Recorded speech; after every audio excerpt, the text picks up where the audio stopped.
serving City Year headquarters at the Learning Center.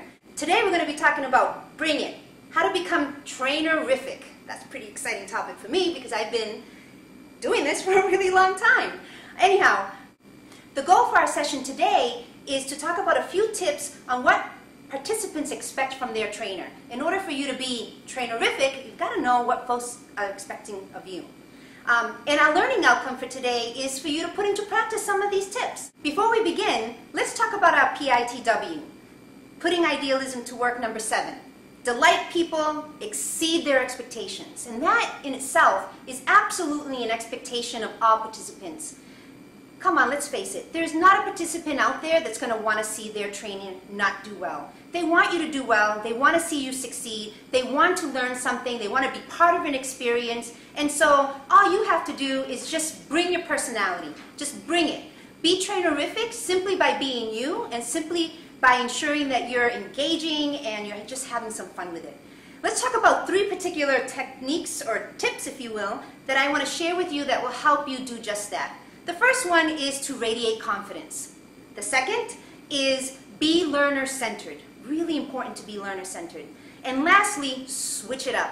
Folks don't want to be bored throughout your session, so you got to switch it up a little bit. Let's take it back to the beginning again.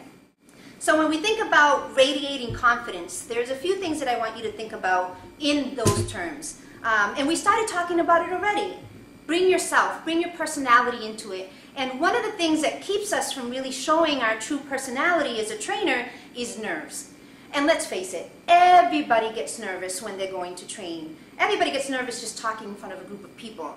So what I would advise you to do is just take a deep breath. So let's do that together. Right before you step into the classroom and introduce yourself.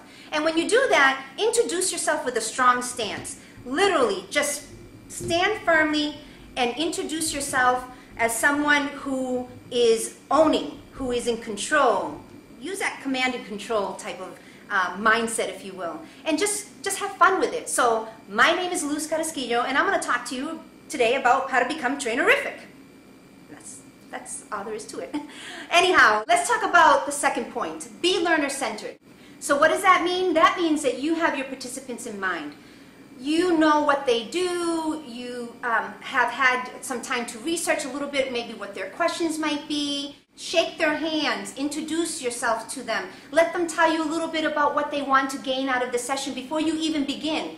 It's really important that as you begin to train, that you're doing less talking and much more listening. As we know, adult learners really learn from they bring into the classroom their previous learning experiences. And so to be in a position to have to talk to your audience the whole time and have them sit and listen to you the whole time is pretty unreasonable. In fact, we've all been in that position and it doesn't feel really good. So as a trainer, just remember that your role is to really facilitate a discussion. And part of that is recognizing that people only retain 50% of what they hear and see. And they only retain about 80% of what they say.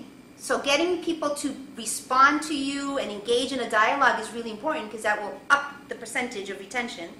And people will retain 90% of what they do. So as a trainer, it's really important for you to consider how are you going to get them actively engaged. So being learner-centered means that when you're preparing to train, you're considering all these points. And if you do that, you will absolutely get trainerific ratings in your learning evaluations. Anyhow, point number 3 that I wanted to make, and the last one, is to switch things up. Really important. Move around a little bit. Let people be able to follow your movement. Engage, just speak to them. Have eye contact. That's really important. Call them by name. Tell a story that's relevant. Also, think about how you're engaging with different types of props. Perhaps you have a ball, or perhaps you ask them to engage by sharing their experiences. Switch things up means that your training has different types of delivery methodologies. So the old boring 100-slide PowerPoint presentation for training is no longer effective.